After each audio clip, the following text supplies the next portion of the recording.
ان کے پاس بیٹھنے والے بھی اس رحمت کی ہوا سے محروم نہیں رہتے۔ ایک دوسری وجہ بتاتا ہوں۔ دوسری وجہ یہ ہے کہ ان بزرگوں کے ملفوظات سن کر انسان کو نفس کے رذائل کا پتہ چل جاتا ہے، ورنہ نفس کی خباثتوں کا پتہ ہی نہیں چلتا۔ اب جیسے کوئی ہم سے سوال پوچھے کہ وسوسہ تو شیطان کی طرف سے بھی آتا ہے اور وسوسہ انسان کو نفس کی طرف سے بھی آتا ہے، سالک کو کیسے پتہ چلتا ہے کہ یہ وسوسہ شیطان کی طرف سے ہے یا نفس کی طرف سے ہے؟ تو کوئی بھی عام طالب علم اس کا جواب نہیں دے سکتا۔ اس کا جواب کون دے گا؟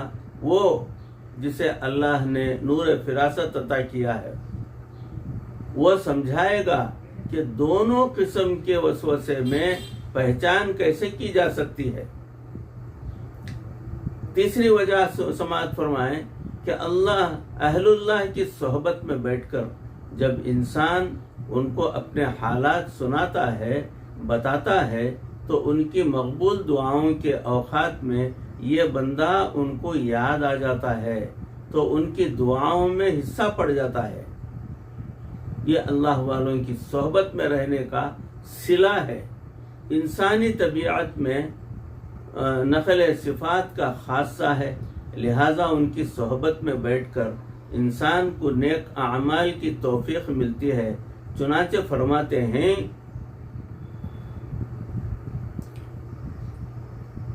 کہ نیکوں کی محفل میں بیٹھ کر دعا مانگنا، اس میں اس کا استحباب یہ ہے کہ اگر نیکوں کے تذکرے سے رحمت اترتی ہے تو جہاں وہ خود موجود ہوں اور جہاں ان کی خود حاضری ہو تو وہاں پر اللہ تعالی کتنی رحمتیں نازل فرمائیں گے جو ہے اس کا اندازہ آپ کو ہو جائے گا۔ وہ جن کے تذکرے پر اللہ تعالی اتنی رحمتیں نازل فرما دیتے ہیں تو پھر اللہ رب العزت ان کے موجود ہونے پر کتنی رحمتیں نازل فرمائیں گے، اس بات کو بھی غور فرمائیں۔